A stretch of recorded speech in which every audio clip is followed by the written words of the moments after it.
हरेकको कान ठाडो बनाइदिएको छ, किनकि त्यो सन्देशमा नयाँ वर्षको शुभकामना कम, नयाँ युगको सुरुवातीको शङ्खघोष ज्यादा छ।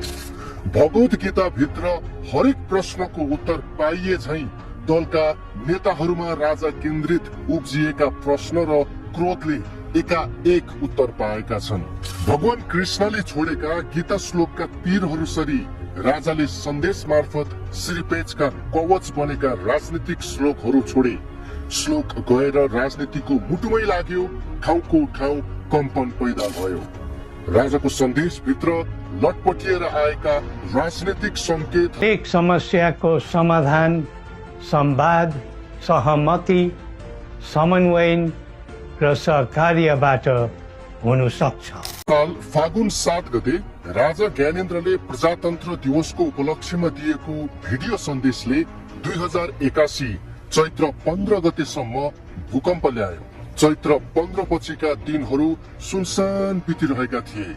देश लगभग शोकाकुलमय थियो, ऊर्जाहीन थियो।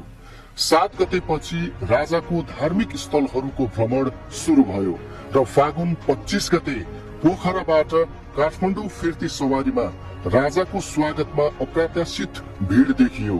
राजावादीहरू फिल्मको क्लाइमेक्समा झैं हौसिए, मिनरल पानी पिएरै पनि जोसिए। त्यसपछि ब्याट्री डाउन भएको रोबोट झैं सबै नौरानको बल चैत्र 15 गतेकै दिन समाप्त पारी असुल ग्यासको रन्कोमा घर पुगेपछि राजावादीहरू शिथिल भएका थिए।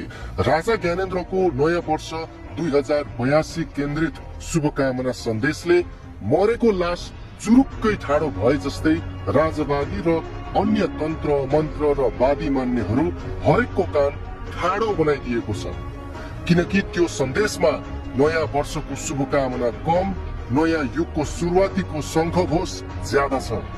भगवत गीता भित्र हरेक प्रश्नको उत्तर पाइए झैं दलका नेताहरूमा राजा केन्द्रित उब्जिएका प्रश्न र क्रोधले एकाएक उत्तर पाएका छन्।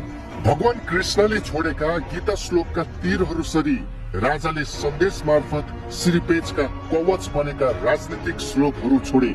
श्लोक गएर राजनीतिको मुटुमै लाग्यो, ठाउँको ठाउँ कम्पन पैदा भयो। राजाको सन्देश भित्र लटपटिएर आएका राजनीतिक संकेतहरू यस्ता छन्।